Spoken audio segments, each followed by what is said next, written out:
Salut à toi, tu sais quoi, cette année le Sandé Project revient à nouveau. Et c'est quand même la 12e année qu'il revient ce Sandé Project, quand même ça commence à faire un certain moment en fait que ce projet anime toute la communauté internationale créative. Et j'avais envie cette année encore de te proposer de participer à ce grand projet créatif, le Sandé Project. Alors si tu ne connais pas le principe du Sandé, c'est quelque chose d'assez simple. L'idée c'est simplement de venir créer chaque jour pendant 100 jours sur un thème plus ou moins défini. Bien entendu, c'est un projet qui demande pas mal de ténacité parce que t'imagines créer 100 jours, et ben c'est un sacré engagement quand même. Mais ce qui est bien dans cette histoire, c'est que bien entendu, comme toujours, on est obligé à rien. On a le droit de changer d'avis, on a le droit d'arrêter en cours de route et c'est pas raté pour autant. Ce qui est intéressant dans cette histoire de Sandé, c'est vraiment plus de venir réfléchir à quel type de créativité, quel support, quelle idée en fait créative va te tenir en haleine durant ces 100 jours. Alors bien sûr, il y a des partages sur les réseaux sociaux qui sont très largement relayés. En fait, pendant le temps du Sandé Project, Instagram est inondé des participations des uns et des autres en termes de créativité. Il y a bien entendu plein d'artistes qui participent, mais il y a aussi des gens qui ne sont pas forcément des artistes, mais qui se sont investis eux aussi dans cette grande aventure. Le seul hic dans cette histoire, c'est que bien entendu, le Sandé Project, c'est un projet américain et les partages se font le plus souvent en anglais. Et j'ai pu remarquer au fil du temps, avec les stagiaires que je peux rencontrer dans mes ateliers, que ce côté partage uniquement en anglais était potentiellement un problème et qu'il y avait pas mal de personnes en fait qui préféraient ne pas participer au projet parce qu'elles se sentent un petit peu exclues à cause de la barrière de la langue. Et c'est pour ça que l'année passée, j'ai mis en place un groupe Facebook Sandépé en français où pour le coup, les créatives, qu'elles soient artistes ou qu'elles ne se considèrent pas comme des artistes, peuvent venir partager sur ce groupe en français dans leur langue maternelle autour de leur création et avoir ainsi la possibilité de participer à cet énorme projet mondial qu'est le Sand Project. Ce qui est super chouette avec ce groupe également, c'est que ça reste une communauté à taille humaine, entre guillemets, on est quelques centaines sur le groupe, mais ça n'a rien à voir avec les millions de personnes qui vont partager sur Instagram et sur Internet de manière générale. Donc si tu es intéressé par ce Sandé Project, ce que je te propose c'est de venir voir en fait dans ce groupe un petit peu ce qui s'y passe, comment on va s'y préparer, comment on va se soutenir aussi pendant ce Sandépé, parce qu'une fois de plus c'est 100 jours. 100 jours à créer de manière quotidienne, c'est vraiment un réel défi.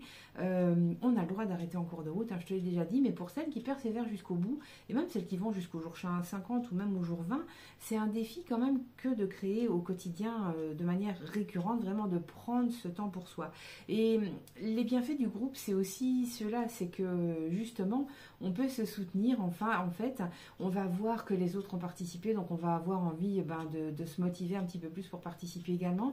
Surtout, il va y avoir des échanges hyper bienveillants et hyper élevant, j'ai envie de te dire, parce que dans la mesure où on est toujours bienveillant, il n'y a jamais une critique négative sur ces groupes, j'en suis vraiment la garante, c'est hyper important pour moi en fait qu'il n'y ait que du positif là-dessus. Dans tout ce qu'on crée, il y a forcément quelque chose de positif. On n'est pas là pour critiquer les autres, mais plutôt pour les aider à aller plus loin, et donc dans ce cadre-là, toujours des remarques constructives et bienveillantes et vraiment rien d'autre. On a le droit de ne pas aimer certaines choses, il suffit simplement de ne pas le dire, voilà, ça ne nous concerne que nous, ça n'a pas besoin d'être exprimé en public, bien entendu. Alors, pour ce Sandé Project, il y a des trucs et astuces qui vont vraiment te permettre d'y aller et de t'y tenir. Je vais créer sans aucun doute un petit livret ou à minima un post sur le site internet que tu pourras consulter aussi, histoire de t'accompagner dans ta réflexion autour du sujet que tu vas choisir en fait pour créer sur ton Sandépé. C'est pas un sujet que tu vas choisir un peu par hasard et un peu de manière un petit peu désinvolte. Il va vraiment falloir réfléchir un petit peu au sujet que tu vas choisir en fait pour ce Sandépé, parce que il va falloir que ce soit un sujet qui te plaît, déjà pour commencer, un sujet avec lequel tu es à l'aise, parce que sortir de sa zone de confort pendant 100 jours d'affilée, c'est quelque chose de très compliqué. Déjà, rester dans sa zone de confort pendant 100 jours, c'est pas simple, alors en sortir, c'est encore beaucoup plus compliqué. Donc il va falloir que ce soit un projet avec lequel tu te sentes à l'aise et qui te fait plaisir. Déjà, ça c'est vraiment la base de la base. Ensuite, il va falloir envisager quelque chose que tu peux faire en très peu de temps, ou que tu peux prendre un peu plus de temps si tu as un peu plus de temps. Une fois de plus, on va créer pendant 100 jours, ça commence le 23 février, si je me rappelle bien, donc on va aller du 23 février jusqu'à 100 jours plus tard. T'imagines bien que pendant ces 100 jours-là, il va y avoir des vacances, il va y avoir des week-ends, il va y avoir des moments où tu vas être fatigué, des moments où tu n'auras pas le temps. Et donc, si tu choisis quelque chose, un projet qui doit te prendre au minimum, on va dire une demi-heure par jour, c'est pas sûr que tu puisses tenir le coup pendant tes 100 jours. Donc, c'est hyper intéressant de choisir un projet que tu peux vraiment réduire au maximum, genre 5 minutes dans ta journée, et que ce soit possible de le faire rentrer là-dedans. Bien entendu, s'il y a des jours où tu n'as pas le temps de créer, il n'y a pas mort d'homme. Juste, tu ne crées pas cette journée-là. C'est un défi qui est juste de toi face à toi. Et il faut vraiment être hyper bienveillant avec soi-même. Bien entendu, dans le cadre du défi, c'est vraiment hyper important. Il y a autre chose aussi qu'il faut considérer par rapport à ce Sunday Project, c'est le support et les outils avec lesquels tu vas travailler. Comme je te disais, il va y avoir des week-ends, il va y avoir des vacances. Si tu décides, je sais pas moi, de faire de la sculpture monumentale pendant 100 jours, si tu pars en vacances, ça va être un peu difficile d'emmener ton travail avec toi. Et donc, tu vas devoir rester plusieurs jours éloigné de ce travail. Et peut-être que tu auras envie de continuer, mais juste ce ne sera pas emportable, on va dire. Donc, il faut réfléchir au côté un petit peu nomade potentiel de ton projet. C'est bien aussi de réfléchir potentiellement à quelque chose qui peut t'apporter une marge de progression. On a dit qu'il fallait que ce soit confortable et que ça reste dans la zone de confort, mais potentiellement on peut envisager quelque chose qui va nous aider à progresser quand même dans notre pratique, parce que si tu fais quelque chose pendant 100 jours, on peut imaginer que tes progrès ils vont être assez sérieux. Je prends un exemple simple, par exemple, tu as envie d'apprendre à dessiner, par exemple. Alors on sait très bien que le dessin, c'est quelque chose qui se travaille de manière récurrente pour pouvoir progresser. Le Sunday, pour ça, c'est quelque chose de vraiment fantastique parce que si tu décides de faire un dessin par jour, ton dessin, il remplit relativement, ce projet remplit relativement toutes les cases parce que, sauf si vraiment c'est très compliqué pour toi de dessiner, mais c'est quelque chose qui ne te sort pas forcément trop de ta zone de confort, c'est quelque chose qui est évolutif. Imagine, tu décides de dessiner pendant 100 jours une tasse.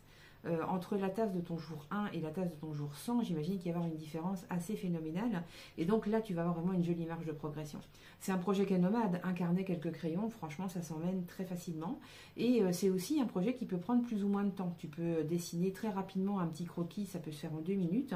Et tu peux apporter beaucoup plus de soin à ton dessin et prendre jusqu'à 10, 15, 20, voire même 30 minutes selon le degré de détail. Et comme ça, tu peux moduler en fait ta participation quotidienne en fonction du temps dont tu disposes. Donc tu vois, ce type de projet-là, en fait, c'est des projets qui vont être plus facilement pérennes, on va dire, que des projets où vraiment il va y avoir du gros inconfort ou beaucoup de temps passé. Encore une chose par rapport au 100 DP, je l'ai déjà dit plusieurs fois, mais c'est que c'est un défi personnel de toi à toi. Il n'y a pas de question de perfection, de réussite, de talent, tout ça, ça n'existe pas au sein du 100 DP. C'est-à-dire qu'en fait, toi, vis-à-vis de toi, tu vas prendre un engagement qui est te dire « je vais tenter le 100 DP ». Et on ne se dit pas « je vais le réussir », on se dit « je vais le tenter ». Parce qu'on ne le réussit pas à chaque fois. Moi-même, je ne le réussis pas à chaque fois. Il y a des années où c'est pas possible de le réussir parce qu'il y a des choses qui font que, voilà, on est fatigué, on n'a pas le temps, on a d'autres projets, n'importe quoi peut arriver. Mais déjà, cet engagement de te dire, je vais me lancer dans le 100 DP, puis je vais voir jusqu'où je vais aller. Et puis, laisser la magie opérer. Peut-être qu'au bout de 10 jours, tu vas dire, non, en fait, c'est pas pour moi, je trouve ça un peu saoulant, j'ai pas la motivation ou quoi, et tu laisses tomber, et c'est très bien. L'échec, ce serait de continuer. La réussite, c'est vraiment d'écouter toi, ton envie, ton besoin du moment. Si tu l'écoutes, tu es forcément dans quelque chose de réussi. Tu es dans quelque chose qui va te faire du bien et forcément, c'est une réussite en soi. Cette bienveillance, elle est vraiment très importante.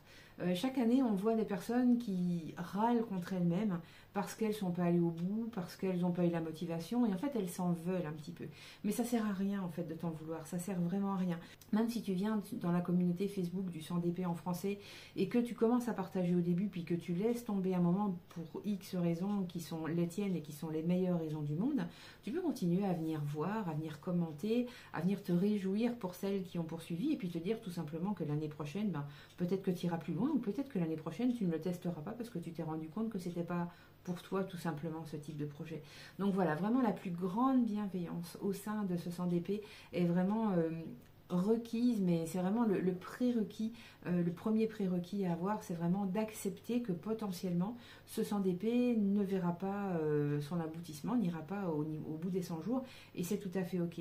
L'année passée, on a eu des personnes qui ont poursuivi, enfin qui ont eu des jours où elles n'ont pas pu créer, ou des semaines où elles se sentaient un petit peu plus fatiguées, et donc elles ne sont pas créées non plus, mais elles ont poursuivi leur 100 DP bien après la date, pour arriver quand même aux 100 créations.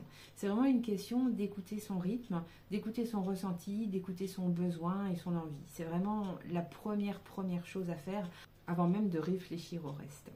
Alors voilà, je pense que je t'ai balayé un petit peu largement ce qu'était le 100 DP, ce qu'on pouvait en attendre, ce qu'il fallait aussi prendre en considération pour pouvoir se lancer dans l'histoire. Moi, tout ce que je peux encore te dire à l'heure actuelle, c'est que ce 100 DP, il démarre le 23 février, c'est la date officielle internationale du lancement. Le groupe Facebook va petit à petit reprendre son activité, je pense, parce qu'il va commencer à y avoir des petites réflexions sur les sujets que les unes et les autres vont traiter. On va sans aucun doute échanger pas mal sur, l'éventuelle pérennité de notre projet. C'est toujours intéressant aussi de réfléchir en groupe à ce qu'on a envie de faire et puis d'avoir des avis contradictoires qui vont venir dire oui mais est-ce que tu penses que ça tu vas pouvoir le tenir, et puis ça crée de la réflexion et ça nous amène à affiner un petit peu nos projets, et ça c'est sympa aussi parce que c'est aussi un gage de pérennité, enfin c'est aussi un gage d'endurance, on va dire, d'avoir bien préparé, bien réfléchi son projet à l'avance. Ça permet vraiment de bien le définir et donc d'avoir un spectre assez large, de savoir dans quoi on va travailler exactement, et ça c'est quelque chose que le groupe permet aussi. Donc si tu es intéressé, eh bien une fois de plus, je t'invite à venir rejoindre ce groupe du 100 DP en français. Si tu connais des copines qui seraient intéressées à venir créer avec nous, bien surtout invite-les également. Et encore une petite chose, comme je te le disais tout à l'heure, il n'y a pas de prérequis de talent ni de quoi que ce soit. L'important c'est de faire quelque chose de créatif tous les jours pendant 100 jours. Si c'est de faire de la cuisine tous les jours pendant 100 jours, ça peut participer au 100 DP. Si c'est, je sais pas, faire de l'arrangement floral, n'importe quoi, enfin tu vois, tous les petits talents, ces petits talents qui sont souvent sous-estimés, qui sont souvent peut-être un peu mis de côté, tu vois, qu'on ne remarque même pas parce que c'est du quotidien, tout ça aussi c'est du 100 DP. Donc vraiment, on peut l'élargir au maximum ce 100 DP, et toutes celles qui se sentent l'envie en fait de créer un petit quelque chose, quoi que ce soit, chaque jour pendant ces 100 jours, eh bien peuvent nous rejoindre et profiter de vraiment cette super ambiance bienveillante qu'il y a sur le groupe. Ça fait toujours du bien à l'ego en fait, et c'est très bon pour nous les créatives d'avoir des retours qui font du bien à l'ego parce qu'on n'est souvent pas sympa avec nous-mêmes. Donc voilà, on a toutes les copines entre guillemets du 100 DP qui sont là pour venir nous accompagner, pour venir nous soutenir, et on les soutient elles aussi, et c'est vraiment un super échange de bons procédés qui se passe très bien. Donc voilà, j'espère que je t'ai fait envie, j'espère que tu auras envie de venir jouer avec nous pendant ce 100 DP, même si tu es juste curieuse, que tu sais pas si tu vas te lancer mais que tu as un peu de curiosité, tu peux venir aussi. On accepte tout le monde à condition que les personnes qui viennent soient bienveillantes, c'est la seule condition. À partir du moment où on est bienveillant, on est les bienvenus, bien entendu. Je te dis à très vite pour d'autres infos pour ce 100 DP. Il y a sans aucun doute un article, comme je te le disais, qui va sortir sous peu sur le blog. Peut-être même que j'irai jusqu'à créer un petit livret, en fait, pour réfléchir un petit peu à des pistes pour que ce 100 DP il soit le plus confortable possible pour toi. Pourquoi pas? Il y a plein de choses à réfléchir. Et maintenant qu'on a la date, on va pouvoir vraiment y penser sérieusement.